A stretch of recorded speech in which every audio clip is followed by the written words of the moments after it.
Snow fell in a thin, soundless veil over Warsaw, settling on broken brick and the ribs of buildings that no longer had roofs. Somewhere in the dark, a single rifle shot cracked and then was swallowed by wind moving through empty stairwells. The city, once crowded with voices and market bells, had become a maze of cellars and shadows. In one of those cellars, a gaunt man crouched beside a cold stove, his fingers hovering over a keyboard that wasn't there. He had played pianos in salons and studios before the walls came down. Now he played silence to keep his hands from forgetting. Footsteps scraped above. A flashlight beam cut the black. A German officer stepped through the doorway, cap dusted white, greatcoat hanging heavy with melted snow. The pianist didn't breathe. The officer's light found the sunken cheeks, the torn coat, the eyes that did not look away. He asked a question so softly it felt like mercy. "Are you a musician?" The answer came in a whisper. Yes. The officer pointed not to the door, but to an upright piano pushed against a cracked wall. "Play," he said. "What you're watching is not a parable. It happened in 1944, in a city gutted by occupation and revolt, when the rules had narrowed to two: obey or die." The officer's name was Wilhelm Hosenfeld, a schoolteacher turned Wehrmacht captain whose war would become a ledger of small, defiant mercies. The man in the cellar was Władysław Szpilman, a Jewish pianist who had already survived what few survived. In the next minutes, a decision would be made that neither uniform nor ideology could explain. Hit subscribe and like the video. You won't want to miss what comes next. By the end of this story, you'll understand how a German officer inside the machinery of atrocity chose to jam its gears, not with speeches or sabotage, but with the stubborn, dangerous act of keeping human beings alive. Above them, snow kept falling through a roof that wasn't there, catching in the broken chandelier arms like ash that refused to burn away.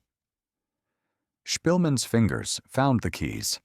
The piano was out of tune, half the notes dead, but the melody climbed anyway. Hesitant at first, then steady. A thread of order in a city that had none. Hosenfeld lowered the flashlight, listening with a stillness that felt impossible in a place where stillness was usually followed by gunfire. He did not call the patrol. He did not ask for papers. He asked instead if the pianist had food. There was none. He asked where he slept. "Here," came the answer, in a room too cold to keep memory warm. The officer nodded once, a calculation flickering behind his eyes, not of rank or regulation, but of time, of risk, of how much a man could do before someone noticed what he was doing. War trains people to see categories: friend, enemy, uniform, target. But the winter of 1944 in Warsaw blurred every line. The ghetto had been emptied 2 summers before in the gross action, its people sent in sealed cars eastward while the city learned to look away. The uprising had burned in spring and autumn and been drowned. Now the ruins were policed by men in gray who had learned to measure value in orders obeyed, and hours survived. Hosenfeld had watched this arithmetic long enough to know it was wrong. He had kept a diary, quiet, precise, recording not only movements and billets, but what those movements did to people. He had been stationed at a sports school requisitioned by the army, a place with food, walls, names on lists. He learned how to add names that were not supposed to be there. He learned who needed work permits, who could be hidden, who could be believed to be someone else long enough to live. In the cellar, the last chord faded, and for a moment the wind was the only sound. The flashlight rose again, not in accusation, but in inventory. Coat size, cheekbones sharp as blades, hands that remembered Chopin. Hosenfeld told the pianist to wait. He stepped back into the drifted stairwell and disappeared. Minutes later, he returned with a can of food and a blanket, then took off his own gloves and set them on the piano lid. "You will come back here every day at dusk," he said, voice low. German softened by the cold. "I will bring what I can." He asked for the man's name. He did not ask for his number. The risk was not theoretical. In that city, kindness left footprints, and footprints led to doors that opened onto cellars and attics where kindness lived. Patrols noticed patterns. Superiors noticed shortages. The Gestapo noticed everything eventually. A German officer feeding a Jew was not only disobedience, it was a betrayal of the story the occupation needed to tell itself about order. Yet Hosenfeld's disobedience had not begun with this room or this pianist. It had been accumulating in small decisions since 1939, when the Wehrmacht came into Poland not as guests, but as geometry. Lines on maps, rectangles for barracks, squares for camps. He had stood in Pabianice and watched men herded with the indifference of livestock. He had watched boys pressed into labor and mothers pressed into silence. He had written about it in the kind of words a schoolteacher chooses when the lesson cannot be spoken aloud. Wrong, shameful, unforgivable. On the street above, a truck backfired like a gun. Both men flinched. Then the officer did something you do not expect in stories about war. He looked at the pianist not as a charge or a cipher, but as a fellow citizen of a ruined city, and said, "You must live." He gave directions: where to hide when the patrols swept, which stairwell had a loose door panel, how to keep the stove black so no smoke showed. He promised a coat. He promised bread. The promises were not grand. They were exactly as large as he was able to keep without being found out. That was their power. In the weeks that followed, the ruins compiled more names and the winter grew sharper, but the rhythm held. Footsteps on the stairs, a door opening, the blunt generosity of a can placed on a cracked tile. Sometimes there were 2 cans, sometimes a bit of jam wrapped in paper, sometimes a few words that meant more than calories. There were other names on other days: Poles who needed work papers, Jews who needed to be seen as Poles long enough to pass a checkpoint, a boy who needed to be told that his life was not already decided by someone else's list. Much of it would never be recorded. That is the rule of small rescues. They happen in the space between a knock and an answer, and they leave as little evidence as possible. By the time the snow began to melt along the curbs and the Vistula thawed, rumors were moving through the ranks. The Red Army was close. The occupation that had seemed endless was compressing into weeks. Men like Hosenfeld knew what that might mean for them. The city would change hands, uniforms would change colors, and anyone in gray would have to answer for what gray had done. He did not stop. That, too, is part of the ledger. He brought the pianist a final bundle: bread, a jar, a heavy coat too big but warm, and, with the kind of practical tenderness that makes memory last longer than monuments, he asked him to play once more. Not for him, but for the room. For the idea that a city could still make sound that wasn't orders. The keys were colder now, but the melody rose anyway, stitching a few minutes of civilization into a place designed to unmake it. When the last note settled into plaster dust, the officer closed the door and went back into a war that would soon take him in a different direction than the man he had just helped to live. Their stories would separate and then rejoin years later, when testimony and archives put them back in the same room for those who had not been there. But on that winter night, the choice had already been made, the question already answered. What does the enemy deserve? Food, a coat, a chance, a future. Somewhere deeper in the ruins, a clock that no longer kept hours ticked anyway, stubborn as a heartbeat. Outside, snow kept falling on a city that remembered everything. Inside, a German officer stood very still and let the human being he had found remain a human being. It was not a grand gesture. It was simply the kind that changes a life. And sometimes, the story of a war. Spring thaw came late to Warsaw that year, spreading mud through the streets where rubble had frozen in place all winter. The war was ending, but not for everyone. On January 17, 1945, the Red Army entered the city. The Wehrmacht fled or surrendered. Wilhelm Hosenfeld stayed with his unit until retreat was no longer an option. Captured near Błony, west of Warsaw, he was marched east with thousands of other German soldiers through a landscape he had tried to save small pieces of. He carried no weapon, only a pocket notebook. Inside were lists of names: Poles, Jews, fugitives, people he had helped or hidden. He thought it might save him, that their signatures and testimonies might speak when his words could not. They never reached the right hands. The Soviets labeled him a war criminal like the rest. He was sent to a series of camps in Minsk and Stalingrad, then to one outside Stalingrad called Stalingradskaya.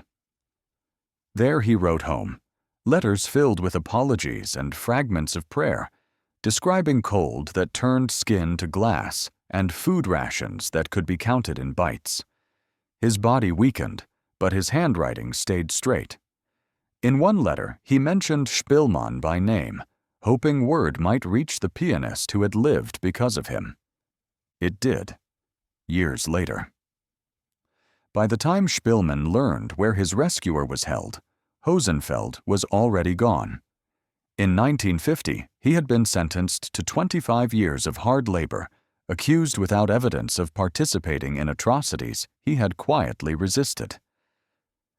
2 years later, in August 1952, he died in captivity, likely from injuries inflicted under interrogation.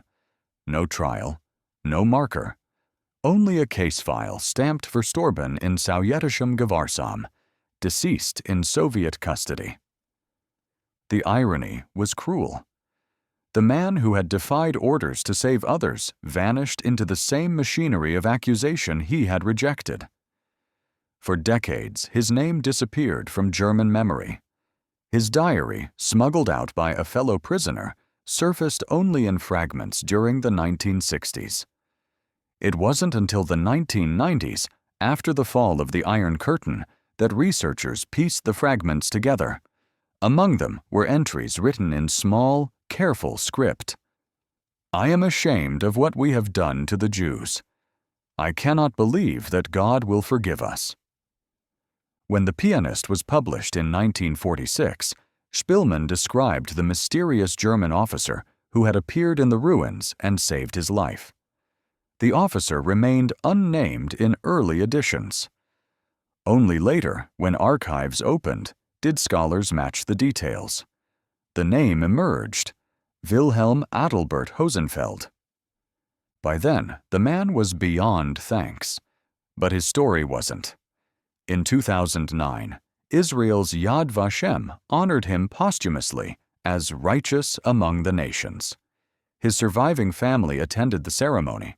Szpilman's son played a recording of his father's music. The melody that had once trembled through a ruined building now filled a hall in Jerusalem. It was the sound of a debt finally spoken aloud. Historians would call him the reluctant rescuer, the officer who proved that conscience could survive command.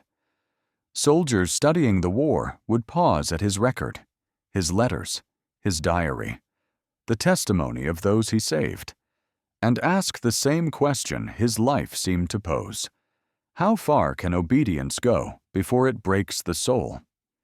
He was neither saint nor savior, only a man who remembered his humanity when everyone around him was asked to forget theirs. The piano he once listened to still stands in a Warsaw museum, its strings retuned, its wood polished back to warmth. Beneath it lies a small plaque that reads simply, "To the German who chose compassion." In that inscription, you can hear the echo of every act that never makes it into history books, the unrecorded rescues, the quiet refusals, the hands that reached out when they had every reason not to.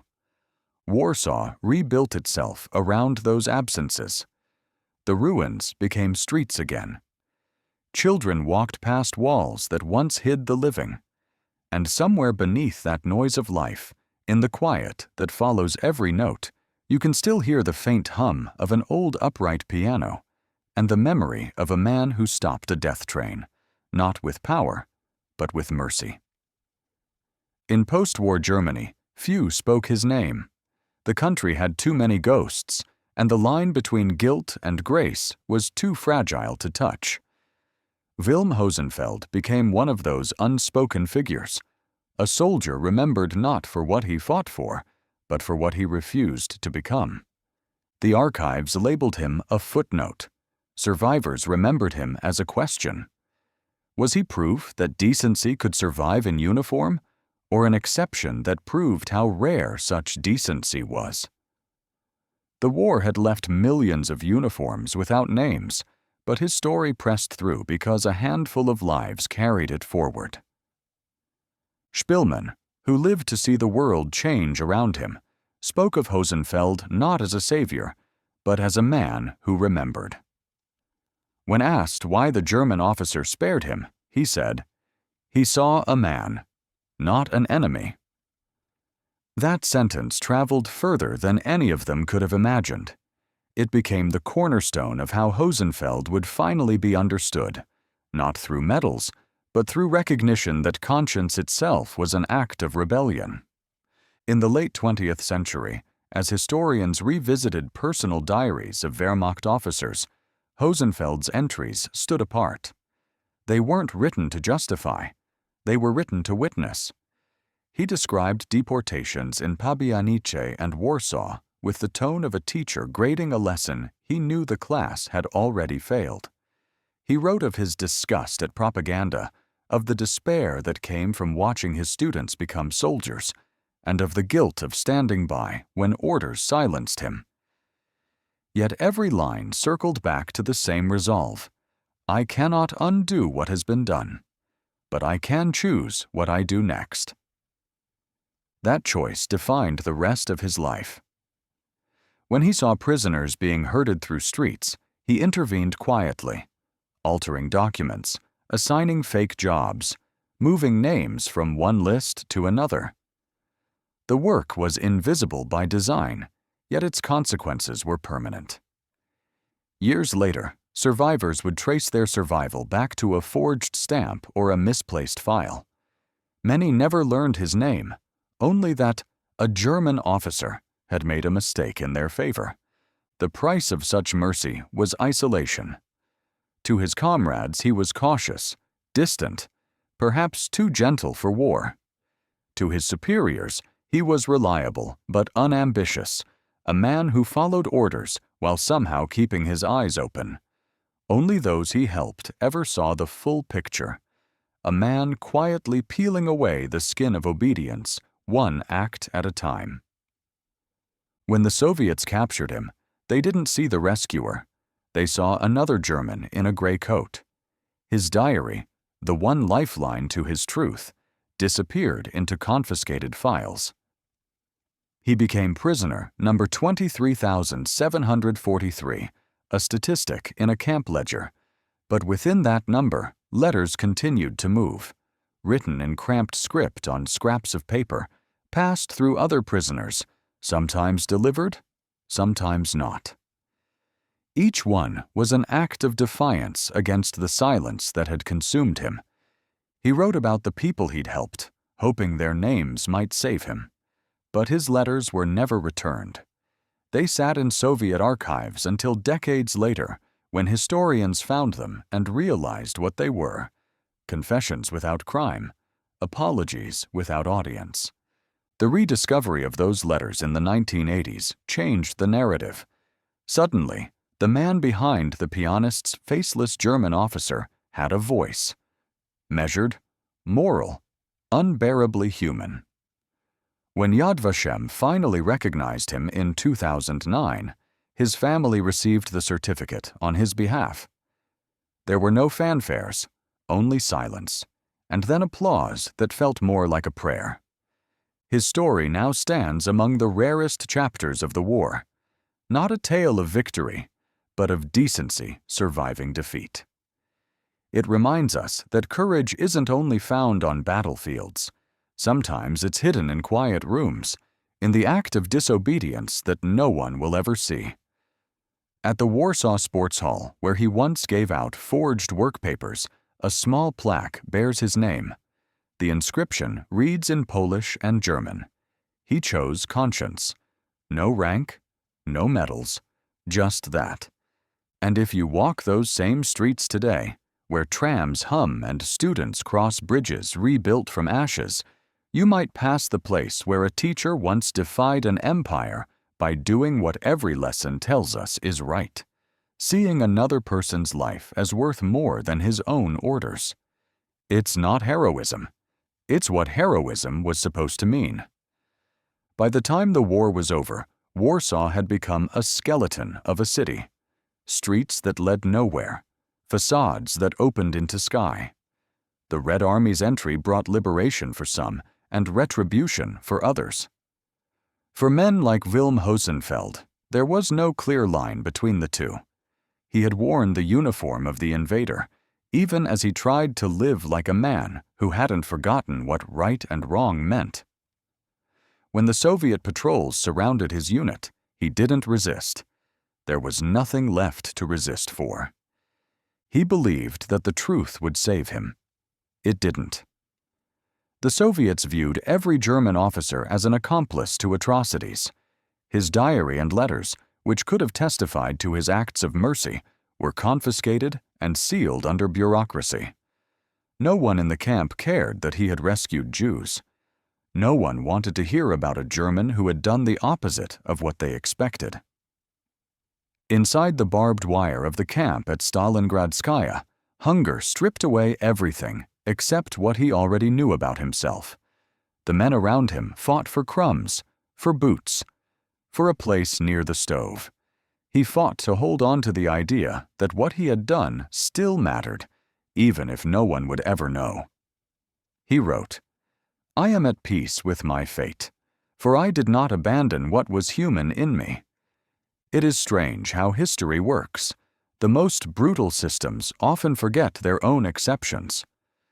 The world remembered the generals, the criminals, the architects of ruin, but not the quiet man who once smuggled food into a frozen city and handed it to a starving pianist. For almost 50 years, his name was buried in files labeled enemy of the people. Then, slowly, the past began to shift. Survivors grew old, and their stories became the only evidence left.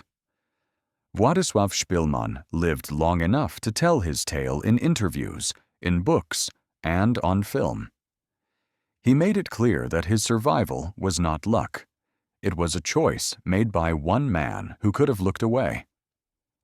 That testimony sparked curiosity in researchers who dug through German and Polish archives until they found the matching name, the fragments of letters, and finally the diary pages that had outlasted their author. When they were published, people were stunned by the tone. There was no bitterness, no defense, only an attempt to make sense of a moral universe collapsing in real time. He described fellow soldiers drinking and laughing after executions, the way commands were worded to erase guilt, the moments when compassion was mocked as weakness. He confessed to small silences, the times he hadn't intervened soon enough, the lives he hadn't been able to save. But again and again, the words returned to one phrase: God forgive Germany. It wasn't patriotism. It was lament. That lament still echoes when his story is told today, because it forces a confrontation with something uncomfortable, that the machinery of evil depended not only on monsters, but on ordinary men choosing not to see. Hosenfeld's defiance, small as it was, becomes larger against that backdrop. He wasn't powerful. He didn't dismantle the system. He simply refused to let it finish its work in front of him. When Yad Vashem honored him, the survivors who had once feared his uniform stood beside his descendants. There were no medals or salutes, just silence, and then the sound of applause that broke it. In that silence, history was rewritten in the only way it ever can be, one name at a time. Today, the sports hall in Warsaw, where he once forged papers, still stands, renovated and filled with noise again. Children play where fugitives once hid. They don't know the name on the plaque by the entrance, but they walk past it every day, alive because someone like him once existed. If there is a lesson in all this, it's not that one man can redeem a nation, but that one act of conscience can outlive it. Wilhelm Hosenfeld didn't change the outcome of the war, but he proved that even inside its heart, humanity could still whisper. And sometimes, that whisper is the only thing that survives the noise. Years after his death, fragments of Wilhelm Hosenfeld's letters surfaced in dusty archives, written in careful cursive that looked more like those of a schoolteacher than a soldier. Each one carried the same tone, guilt woven with grace, clarity sharpened by despair. He didn't write about glory, or victory, or hatred. He wrote about what it meant to remain human when humanity was punished. He had once believed in the promise of service, that a soldier's duty could coexist with morality. But the deeper he moved into occupied Poland, the more that illusion collapsed. What began as obedience became complicity. What began as patriotism turned into witness to suffering. He saw teachers arrested for educating Polish children, priests beaten for sermons, Jews rounded up for deportation under banners claiming order and progress. He wrote, "We were told we were building Europe, but we were only learning how to destroy it." It was during those years in Warsaw that he began using his position to resist quietly. He could not stop the war, but he could interfere with its machinery. He forged employment papers, signed passes for fugitives, gave rations to those without identity cards. The documents were stamped with official ink, but what they really contained was a man's decision to defy annihilation, one signature at a time. The most famous of those rescues came near the end of the occupation. The city was collapsing into rubble, the uprising crushed, and starvation turned the streets into silence. Amid that ruin, Hosenfeld discovered a man hiding in a half-destroyed building. Władysław Szpilman, once a pianist on Polish radio, now skeletal and trembling, too weak to stand. Hosenfeld asked what he did before the war. Szpilman answered simply, "I played the piano." The officer pointed to a broken upright nearby and said, "Play." Fingers that hadn't touched a key in years found their way back to a melody. Chopin, fragile and unsteady, drifting through the cold. Hosenfeld stood listening. When the music stopped, he left without a word. But he returned the next day with bread, then again with a coat, and later with cans of food. He checked on Szpilman until the front drew too close, leaving him with one final gesture, his own pistol, unloaded, in case he needed to appear armed. Neither man knew if the other would survive. Both did. After the war, Szpilman tried to find him, but the Soviets had already taken Hosenfeld east. For nearly 50 years, the story existed only in Szpilman's memory, until the diaries appeared. There, historians found an entry from December 1944. "Today, I met a man who reminded me what music once meant. Perhaps there is still something left in us worth saving."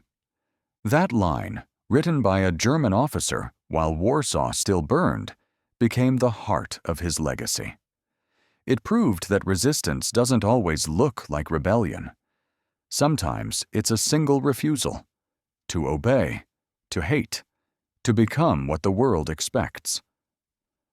When the world rediscovered him, through Szpilman's memoir and later through film, Hosenfeld's story resonated because it wasn't perfect. It wasn't clean. It was human. He was part of the army that destroyed a nation, and yet, within that same uniform, he tried to preserve fragments of its soul. That paradox makes his courage real. Today, in Warsaw, the place where Szpilman played for him still stands, its bricks patched, its windows rebuilt. The sound of piano music sometimes drifts from the museum nearby.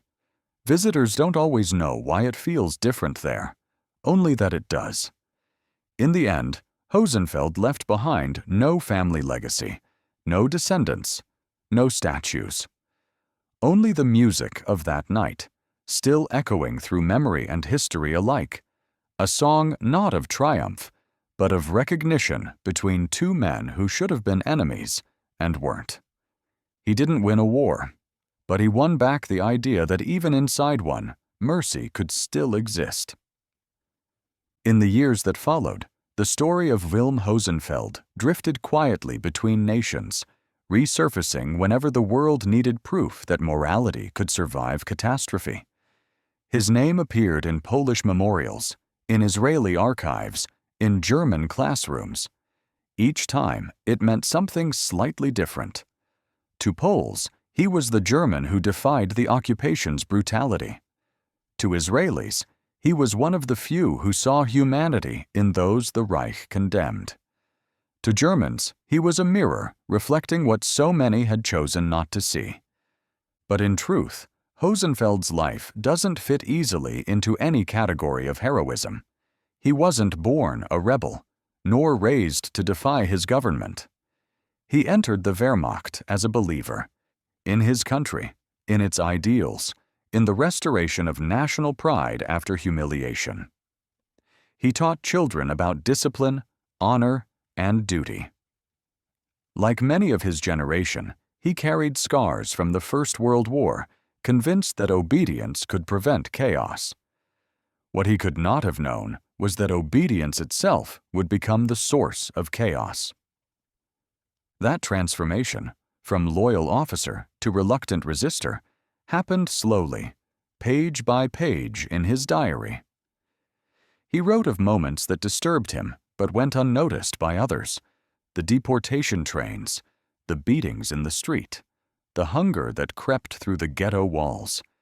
He noticed details the system wanted invisible: a mother hiding bread under her coat, a child staring through the slats of a cattle car. These images burned into him, and with them came the realization that his own silence made him complicit. He began small: a falsified identity card, a ration ticket passed through a doorway at night, permission for a worker who didn't exist. But in occupied Warsaw, small acts of defiance were enormous risks. Every paper he signed against regulation, every forged document, was a quiet rebellion that could have cost his life. And still, he didn't stop. Historians who later examined his letters found no trace of pride, no attempt to frame himself as extraordinary. He simply called it a duty to conscience. In one passage, he wrote, "Perhaps this is the true service a man owes his country, not to obey its orders blindly, but to remind it what it once stood for." It's impossible to measure how many lives his small interventions saved. Records were destroyed, names erased, memories scattered. What we know for certain is that at least several survived directly because of him. Among them, the pianist whose music reawakened his humanity. When the Soviet interrogators asked if he regretted anything, he reportedly answered, "Only that I could not do more." In the half-century that followed his death, the world built memorials to generals, leaders, and armies. Hosenfeld's name remained in letters and testimonies, hidden in the margins of a pianist's memoir, waiting for someone to look closer. When that happened, it reframed not only one story, but the larger narrative of war itself. Because his legacy isn't about redemption, it's about possibility. It asks the simplest, most uncomfortable question: if he could choose mercy, why couldn't others? That question still hangs in classrooms, museums, and memorial halls across Europe, a whisper against the machinery of blind obedience. It's the same question that has followed every generation since, whenever power demands silence in the face of cruelty. On a quiet night in Warsaw, where trams hum past reconstructed buildings and the river glimmers beneath the bridges, the world looks ordinary again. But for those who remember, that city still holds the memory of a man who walked its ruins and decided that duty was no excuse for forgetting humanity. In that decision lies his true victory, not in battle, but in conscience. Warsaw today is a city rebuilt from its own ashes. The skyline is glass and steel, but beneath it lie foundations poured over rubble that once held human bones. Every corner that looks new stands on something that remembers. And among those layers of memory, there is one that belongs to Wilhelm Hosenfeld. Invisible, but intact. His story lingers because it resists every easy narrative. He wasn't a hero sent to defy evil from the start, nor a man suddenly converted by revelation. He was a product of his time, a soldier, a teacher, a patriot, who came face to face with the cost of obedience. His transformation wasn't dramatic. It was gradual, painful, and deeply human. When he first arrived in Poland, he believed in the discipline of the Wehrmacht, in the structure that promised to restore Germany's honor. What he didn't believe, at least not yet, was that this same structure would ask him to abandon his soul. The occupation tested that belief with small compromises that, day by day, became unbearable. In letters to his wife, he described it like erosion.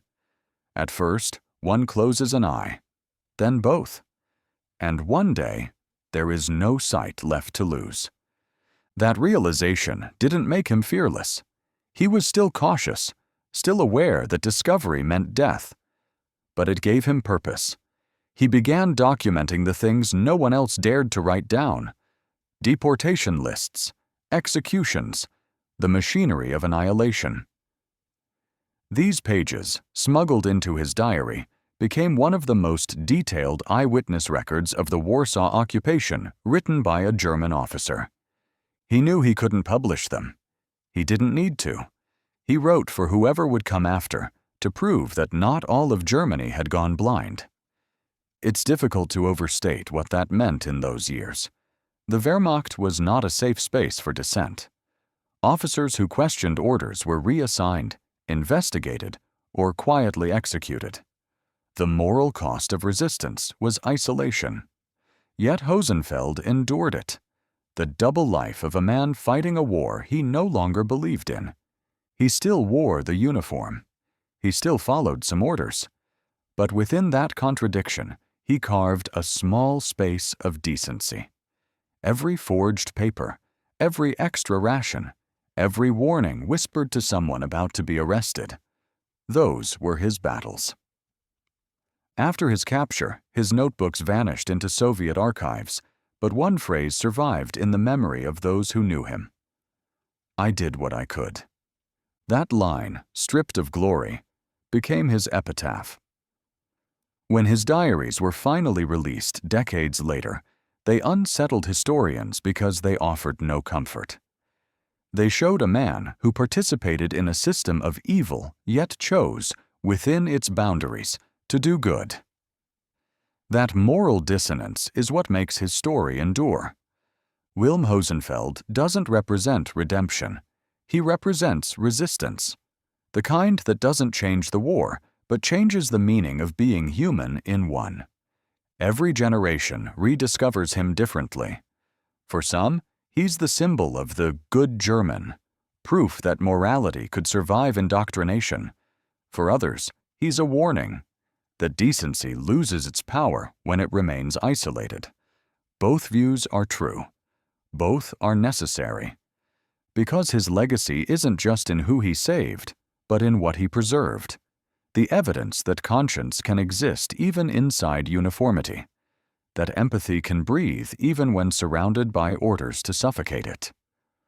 The piano that Szpilman once played for him still stands in Warsaw. Its keys are yellowed, its wood cracked by time, but it still works. Sometimes, when visitors press a note, the sound lingers longer than expected, soft, echoing, almost reluctant to fade. And maybe that's fitting, because Hosenfeld's story is like that note, faint, nearly forgotten, yet refusing to disappear. He could not stop the war. He could not save himself.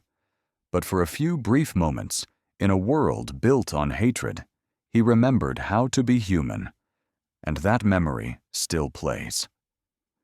In every war, there are names buried beneath the noise, the ones who fought quietly, who saved lives no one counted, who vanished before history remembered to write them down. Wilhelm Hosenfeld belongs to that silence. His story doesn't end with victory or revelation. It ends in a Soviet prison, among men who no longer believed in redemption.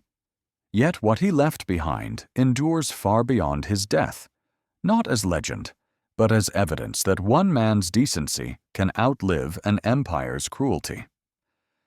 The diaries found decades later revealed not a zealot or a dissenter, but a man struggling to remain moral in a place that punished morality. They weren't the words of someone seeking absolution. They were written like confessions to no one, a desperate record meant to prove that he hadn't gone blind. He described atrocities in exacting detail, trains that smelled of fear and iron, soldiers turning their faces away, children shot in courtyards while others applauded from windows. He didn't embellish. He documented. And in doing so, he condemned his own silence as much as anyone else's. He wrote that the greatest tragedy of war wasn't death. It was obedience without reflection. We were trained to follow, and in following, we forgot to see. That line, buried among pages of mundane reports and weather notes, stands as a warning sharper than any speech given after the war ended. His family never saw him again after his capture. Letters sent home were censored, their replies undelivered. In the final years of his imprisonment, he suffered from untreated injuries and malnutrition, his health breaking while his name disappeared into bureaucracy. When he died in 1952, no one outside the camp noticed.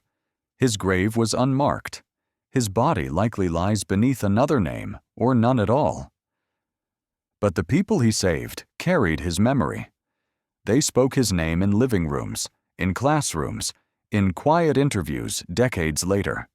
Each retelling added a layer of recognition, not to glorify him, but to bear witness that goodness had existed even there. In the ruins of a moral world, that mattered. When the pianist reintroduced him to audiences in the early 2000s, many assumed the story had been dramatized, that no German officer could have done what the film showed. Then researchers pointed to the diaries, to the testimony of Leon Warm, of Szpilman, of others who had lived because of his small defiance, and disbelief gave way to silence. In 2009, when Yad Vashem declared him righteous among the nations, the certificate was handed to his son. Photographs show him standing before a wall of names, his father's engraved among thousands of others who had chosen conscience over survival. The camera caught him looking down, not proud, but thoughtful. That expression, quiet, restrained, aware of the cost, seemed to say everything his father's generation never could. History rarely rewards the merciful. It honors victories, not virtues. But every now and then, a name like Hosenfeld's rises through the sediment of time, and for a brief moment, the world is reminded that even inside the machinery of cruelty, there were still gears that turned the other way. In one of his last entries, written in cramped handwriting that shook from exhaustion, he left a final thought. "If I die here, let someone know that I tried." That line survived. And because it did, so did he. History tends to remember wars in terms of nations and battles, fronts, strategies, outcomes, but the truth of every war lives in the private decisions of ordinary men.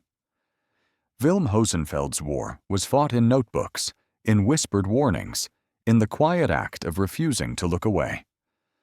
When his diaries were finally published, readers were struck not by heroics, but by humility.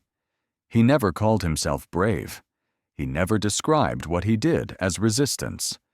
He wrote about the war as a kind of sickness, one that infected not only those who committed atrocities, but those who accepted them as inevitable. "The longer you watch suffering without speaking," he wrote, "the easier it becomes to pretend you can't see it."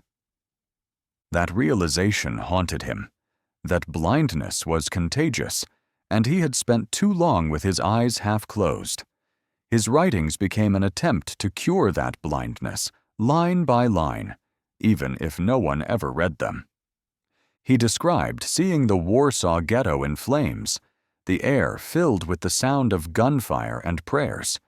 He described soldiers joking about cleaning up the city and how he couldn't sleep for nights afterward.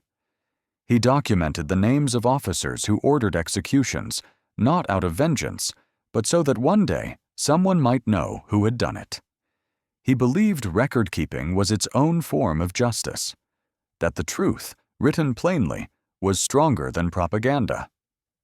Those diaries now sit in archives in Berlin, translated into languages he never spoke, read by students who study moral philosophy, not warfare. They don't teach tactics. They teach empathy, the rarest skill in a time of obedience. When the war ended, and when Hosenfeld's story was finally known, it became part of a quiet canon of moral defiance, alongside Oskar Schindler, Chiune Sugihara, and others who risked everything not to win, but simply to remain decent. Yet his story feels different. He didn't have factories, influence, or wealth. He had a rank and a conscience, and that was enough to make him dangerous to the ideology he served. His legacy today isn't just about the people he saved. It's about the uncomfortable truth that he was part of the machine he tried to resist. That contradiction is what gives his story its power. It reminds us that morality doesn't belong only to the righteous. It belongs to anyone willing to choose it, even after they've been taught not to.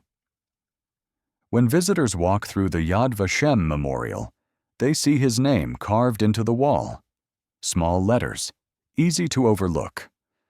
But those who pause long enough to read it often whisper something under their breath. Maybe it's thanks, maybe it's recognition, or maybe it's the faint understanding that courage like his isn't extinct. It's just quiet. Somewhere, a pianist's recording plays. Chopin's Nocturne in C-sharp minor, the same piece that filled that frozen room in 1944 when a starving man played for a German officer and was given back his life. That melody, delicate and unbroken, has outlasted every ideology that tried to silence it, and in its lingering notes lives the echo of Wilhelm Hosenfeld, the soldier who fought no battles, but won the only one that ever mattered. There is a peculiar kind of immortality reserved for those who act rightly when there is no reward, when the world is collapsing around them, and when no one will ever know what they've done. Wilhelm Hosenfeld belongs to that quiet eternity. When he died in the Soviet camp, his body disappeared into the anonymity of mass graves, but his words did not. They moved slowly, through letters smuggled home, through survivors' testimonies, through the melody of a piano that refused to stop echoing. Each fragment carried the same truth. That decency, even when isolated, still matters.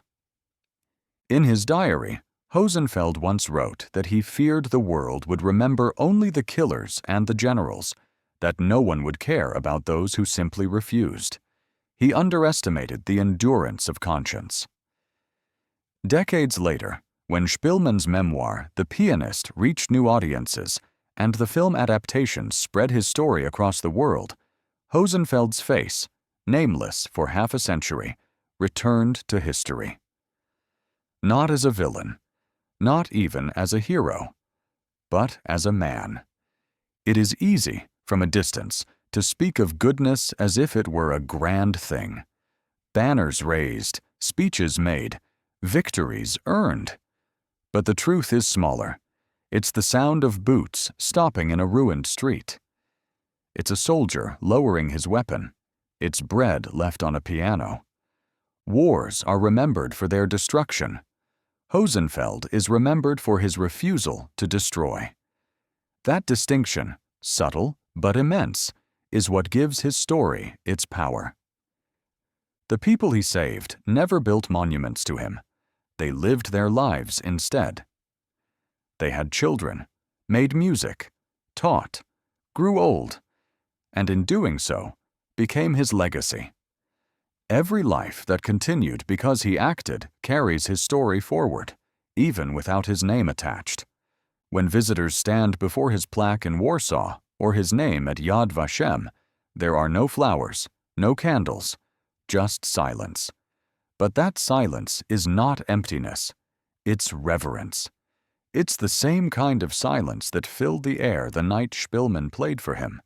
The silence that exists when two people recognize, without words, that something human has survived. History will always struggle to make sense of men like Wilm Hosenfeld.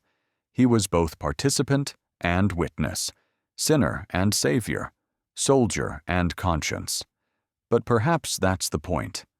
He reminds us that morality isn't clean. It's made in the dirt, under fire, in moments when every instinct tells you to obey, and you don't. The last note of his life, the one that still echoes today, is not written in triumph or tragedy. It's written in empathy, in the knowledge that one man's choice, made quietly and at great cost, can ripple outward through generations. He never saw the world he helped save, but it saw him. And in that recognition, in that simple acknowledgement of humanity amid ruin, Wilm Hosenfeld's war finally ended.